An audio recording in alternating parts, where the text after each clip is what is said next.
Box অফিসে ঝড় তুলেছে কান্তারা চ্যাপ্টার 1। এক সপ্তাহেই ৩০০ কোটির মাইল ফলক। ভারতের দক্ষিণী চলচ্চিত্র জগতে আবারও আলোচনার কেন্দ্রবিন্দুতে ঋষভ শেঠি পরিচালিত ও অভিনীত সিনেমা কান্তারা চ্যাপ্টার 1। মুক্তির মাত্র এক সপ্তাহের মধ্যেই সিনেমাটি ভারতীয় বক্স অফিসে আয় করেছে প্রায় ৩০০ কোটি আর বিশ্বব্যাপী আয় পেরিয়েছে ৪০০ কোটি রুপি, যা এবছর ভারতীয় সিনেমায় এক বিরল সাফল্য। ২০২২ সালের ব্লকবাস্টার কান্তারার প্রিকুয়েল হিসেবে নির্মিত এই চলচ্চিত্রটি মুক্তির পর থেকেই দর্শকদের মধ্যে উন্মাদনা সৃষ্টি করেছে।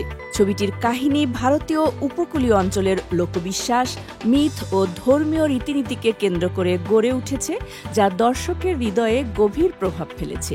স্থানীয় সংস্কৃতি ও লোককথার সঙ্গে আধুনিক সিনেমাটিক ভাষার নিখুঁত মিশেলই একে ভিন্ন উচ্চতায় পৌঁছে দিয়েছে।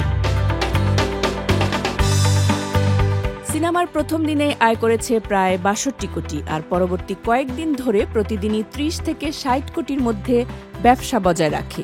এভাবে মুক্তির ৭ দিনের মাথায় ছবির আয় মোট ৩০০ কোটির সীমা অতিক্রম করে। আন্তর্জাতিক বাজারেও ছবিটির পারফরমেন্স ছিল অভাবনীয়।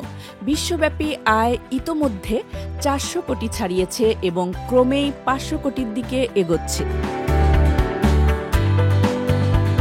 কান্তারা চ্যাপ্টার 1 শুধু কর্ণাটক বা দক্ষিণ ভারতে নয়, হিন্দি ডাব সংস্করণেও বিপুল সাফল্য পেয়েছে।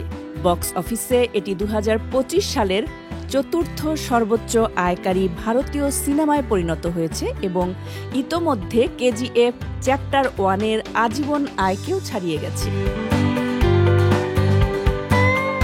সমালোচকদের মতে কান্তারা চ্যাপ্টার 1 ভারতীয় লোকসংস্কৃতি ও আধ্যাত্মিকতার এক অনবদ্য ভিজুয়াল উপস্থাপনা, যা দর্শককে মন্ত্রমুগ্ধ করেছে। ছবিটির সাফল্য প্রমাণ করছে যে শক্তিশালী গল্প ও বাস্তবধর্মী উপস্থাপনা থাকলে স্থানীয় ভাষায় সিনেমাও প্যান ইন্ডিয়া পর্যায়ে সাফল্য অর্জন করতে পারে।